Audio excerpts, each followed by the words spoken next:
The Holy Gospel according to Matthew, the 21st chapter.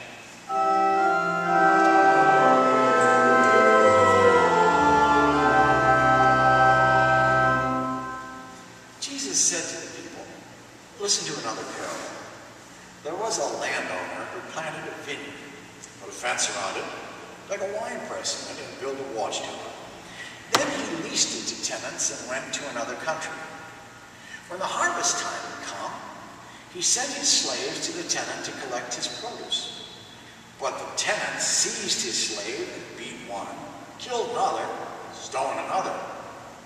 Then he sent other slaves, more than the first, and they treated them in the same way. Finally, he sent his son to them, saying, they will respect my son. But when the tenants saw the son, they said to themselves, this is the heir. Come, let us kill him and get the inheritance. So they seized him, threw him out of the vineyard, and killed him. Now, when the owner of the vineyard comes, what will he do to those tenants? Those listening said to him, he will put those wretches to a miserable death and lease the vineyard to other tenants who will give him the produce at the harvest time.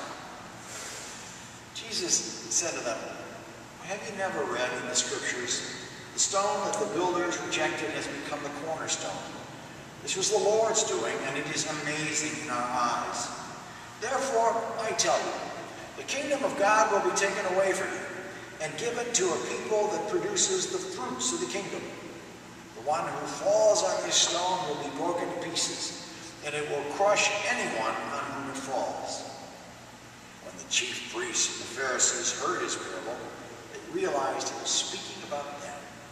They wanted to arrest him, but they feared the crowds because they regarded him as a prophet. The Gospel of the Lord.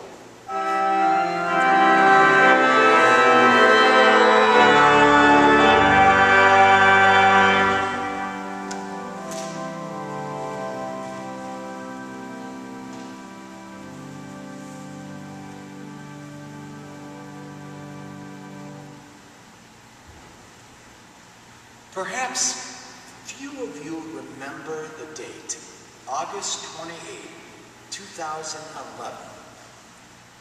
But something happened out in the far western suburb where Billy Graham, no less, went to college that spoke volumes about people's priorities. ESPN2 was going to begin their coverage of high school football for their fall programming lineup. There would be a complete slate of games on Saturday. But at 11 o'clock on Sunday morning, Wheaton Warrenville South High School was scheduled by the network to kick off its season against Glenbard West. What surprised me most was the non-reaction of almost everybody involved. First, while I thought I remembered the event, I had to hunt all over the internet to make sure that this really happened and was not something I dreamed up. I finally found one in the Daily Herald site where I was surprised at how little reaction everybody gave to the event. This is nothing new for Wheaton churches, said Reverend Don McLaughlin of St. Michael Catholic Church. Our only expectation is they attend Saturday evening or Sunday evening masses at a neighboring parish. There's plenty of opportunities to fulfill their obligations. McLaughlin said it would be ideal if the leagues did not play on Sunday morning. However, that is unrealistic. The churches would prefer to see adjustments to the schedule to allow them to attend church services on Sunday morning, he said. But that is highly unlikely with the number of kids and teams that play in the Park District leagues. Allison Tyrone, high school coordinator at First Presbyterian Church in Wheaton, talked to other youth leaders in area churches about making a formal push to curtailed Sunday sports. What most people told her was that most likely the effort would be wasted.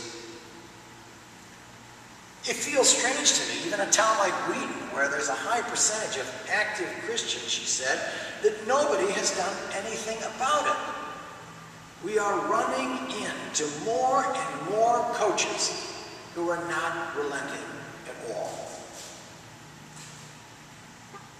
For a minute, you're going to wonder whether I am not a cross between a 2011 Tea Party conservative and a 60s take to the streets in protest radical. But here's an idea. For all those Christian parents and their athletes, some of whom just might be stars, don't play. Don't go. And most of all, don't be a booster of the program with your cash. Keep your money firmly planted in your pocket, and you'll see how fast those unrelenting coaches relent. It's almost a quaint idea, I know, but others have stood by their conviction bravery. I wonder what the parents and their children would think if someone found an old copy of the movie Chariots of Fire. You remember it? It was based on the true story of Eric Liddell, a Cambridge University student born in China of Scottish missionary parents who sees running as a way of glorifying God before returning to China to work as a missionary. He tells his sister, "I believe that God made me for a purpose. He also made me fast.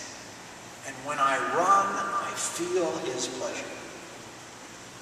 However, while boarding a plane to Paris for the Olympics, Liddell learns that the heat for his 100-meter race will be run on a Sunday. He refuses to run, despite strong pressure from the Olympic Committee and even the Prince of Wales. He refuses to run because his Christian convictions prevent him from running on the Sabbath.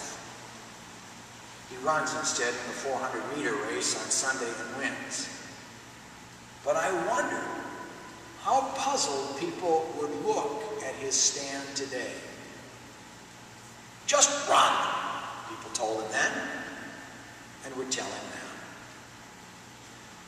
Or Sandy Koufax, a devout Jew and arguably one of the best pitchers baseball has ever known, who decided that he could not pitch in the first game of the 1965 World Series because it fell on Yom Kippur.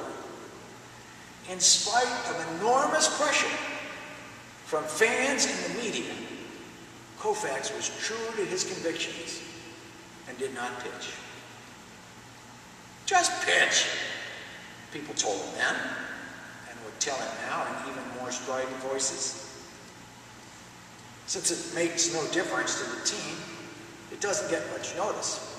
But even White Sox broadcaster Steve Stone also does not work the games, no matter how important they might be, if they fall on Jewish holidays.